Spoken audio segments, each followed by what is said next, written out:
আসসালামু আলাইকুম রহমতুল্লাহ। প্রিয় গাইস, আপনারা দেখছেন এখানে আমি কিছু কাঁকড়া নিয়েছি। আজকে আমি কাঁকড়ার রেসিপি রান্না করে আপনাদেরকে দেখাবো এবং আমরা নিজেরাও খাবো ইনশাআল্লাহ। সর্বপ্রথম যা করতে হবে, গরম পানি করতেছি। এই গরম পানির মধ্যে কাঁকড়া দিয়ে দিব। এখন কাঁকড়াগুলো ঢেলে দিলাম। এই যে কাঁকড়ার সঙ্গে রসুনও দেখা যাচ্ছে, এই রসুনগুলো আমি সিদ্ধ দিয়ে দিলাম কাঁকড়া। তো এটা সিদ্ধ হয়ে গেলে এটাকে আমরা ভালোভাবে সেকে উঠিয়ে ফেলবো। তো আজকের এই কাঁকড়াটা আমি পেঁয়াজ দিয়ে সুন্দরভাবে ভুনা করব। আপনারা দেখতে থাকুন, সঙ্গেই থাকুন। আমরা অনেকেই মনে করি কাঁকড়া খাওয়া জায়েজ নয়। কাঁকড়া আসলে যে কেউ খেতে পারবে, কোনো অসুবিধা নেই। তো আমি এখন একটা মশলা বানাবো। প্রথমে দিয়ে দিলাম আদা এবং রসুন বাটা, পরিমাণ মতো নিয়ে নিলাম। পরিমাণ মতো আদা এবং রসুন বাটা নিয়ে এটার মধ্যে কিছু ধনিয়ার গুঁড়া দিয়ে দিলাম। এরপর এটার মধ্যে দিয়ে দিব পরিমাণ মতো কিছু মরিচের গুঁড়া। এরপর দিয়ে দিব হলুদের গুঁড়া। এরপর এটাতে দিয়ে দিব গরম মশলা, জিরা, ফাঁকি করা গুঁড়োগুলো পরিমাণ মতো দিয়ে দিব। এরপর আমরা পরিমাণ মতো টেস্টি সল্ট দিয়ে দিব এখানে। এরপর ভালোভাবে এই মশলাটাকে মেখে নিব। মাখা হয়ে গিয়েছে। তো এখন আমাদের দেখতে হবে কাঁকড়াটা কতটুকু সিদ্ধ হয়েছে। তো মোটামুটি ভালোই সিদ্ধ হয়ে গিয়েছে। এটাকে এখন আমরা নামিয়ে ফেলবো। তো একটু এটাকে নেড়ে নেই ভালোভাবে। নেড়ে এখন আমরা সুন্দরভাবে এটাকে ছেঁকে উঠিয়ে ফেলবো।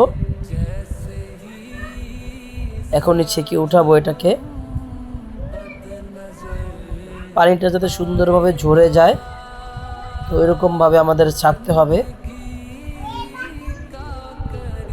দেখেন রসুনগুলো কত সুন্দরভাবে সিদ্ধ হয়েছে। এরপর এই কাঁকড়াগুলো মিডিয়ামভাবে ভেজে নিব আমরা, মোটামুটি ভালোভাবে যাতে এটা ভাজা হয়ে যায়। ভাজতেছি। কিছুক্ষণ পরে এটাকে এখন আমরা উঠিয়ে ফেলবো। পেঁয়াজ সুন্দরভাবে ভেজে নিচ্ছি।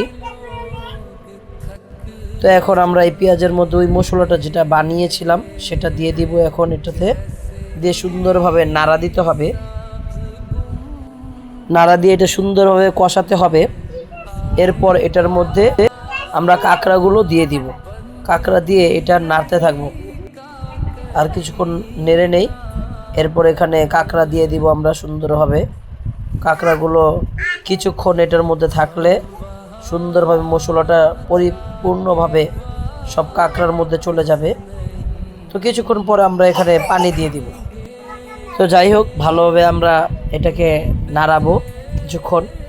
নাড়িয়ে এটার উপরে আমরা দিয়ে দিব টমেটো ছোট ছোট পিস করে।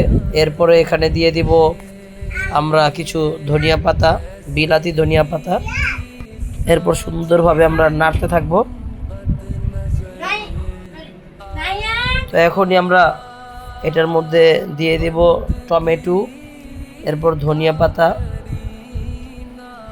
এরপর সুন্দরভাবে নাড়বো এটাকে। এটা অনেক কাজ রয়েছে। এটা মোটামুটি সুন্দরভাবে কষিয়ে নিতে হবে। তো এটা কিছুক্ষণ পর আমরা ঢেকেও দিব। ঢেকে দেওয়ার পর ঢেকে দিলাম। তো এর কিছুক্ষণ পরে আমরা এখানে পানি দিয়ে দিব। তো এটাতে পরিমাণ মতো পানি দিতে হবে। এখন আমরা পানি দিয়ে দিব এটার মধ্যে।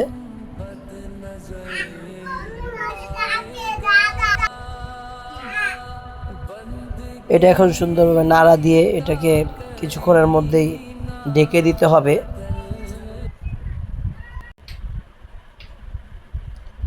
তো এটা এখন আমরা ঢেকে দিব। তো কিছুক্ষণ পরে আমরা ঢাকনা উঠিয়ে দেখলাম যে মোটামুটি বলক উঠতেছে। তো এই পানিটাকে একেবারে পরিপূর্ণভাবে শুকিয়ে ফেলতে হবে। তো এটাকে আমরা ভালোভাবে জাল দিতে থাকবো। জাল দিলে এটা তাড়াতাড়ি পানিটা শুকিয়ে যাবে। তো পানি শুকিয়ে গেলে এটা পরিপূর্ণভাবে সুন্দরভাবে ভুনা হয়ে যাবে। তো তো পানি প্রায় অনেকটা কমে যাচ্ছে, আস্তে আস্তে শুকিয়ে যাচ্ছে। আমরা লেবু দিয়ে দিব 2 পিস লেবু সুন্দরভাবে আমরা দিয়ে দিলাম। তো ঝোল প্রায় শুকিয়ে যাচ্ছে। এটা আমরা আরও কিছুক্ষণ জাল দিব সুন্দরভাবে। জাল দেওয়ার পরে এটাকে কিছুক্ষণের মধ্যেই আমরা নামিয়ে ফেলব। আপনারা যারা যারা আমাদের এই ভিডিওটা দেখছেন সকলকে জানাই আন্তরিকভাবে ধন্যবাদ। এটা সুন্দরভাবে রান্না করতে পারলে আসলেই খেতে খুবই সুস্বাদু এবং মজাদার একটা খাবার, এবং এটাতে অনেক পুষ্টিকর ভিটামিন রয়েছে। এটা আমরা চেষ্টা করব যে সবাই মাসে একবার হলেও যাতে আমরা খেতে পারি। তো এটাকে প্রথমত আমি একটু ঘৃণা লাগতো, কিন্তু এই খাবারটা আসলেই সুস্বাদু এবং ভালো খাবার। তো এই খাবারটা চিংড়ির মতোই স্বাদ লাগে। রসুনটা মোটামুটি হয়ে গিয়েছে। আমাদের রান্না প্রায় শেষ। এখন আমি টেস্ট করতেছি। আসলে এটা একটা মজাদার খাবার, খুব ভালো লাগতেছে।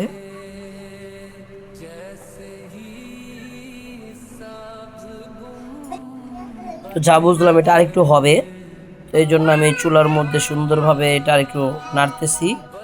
কিছুক্ষণের মধ্যে এটা আমাদের পরিপূর্ণভাবে হয়ে যাবে। এরপর আমরা নামিয়ে এই রেসিপিটা সুন্দরভাবে আমরা ভাতের সাথে খেতে পারবো, বা এমনিও আমরা খেতে পারবো। এটা রুটির সাথেও খেতে খুবই মজাদার। তো আজকে এটা আমরা ভাতের সাথে খাবো। দেখতে থাকুন, আমাদের সাথেই থাকুন এবং শেয়ার করবেন ভিডিওটা বেশি বেশি। লাইক শেয়ার অবশ্যই ভুলবেন না। এই যে ভাতের সাথে আমি এখন নিয়েছি, এখন আমি এটাকে খাবো।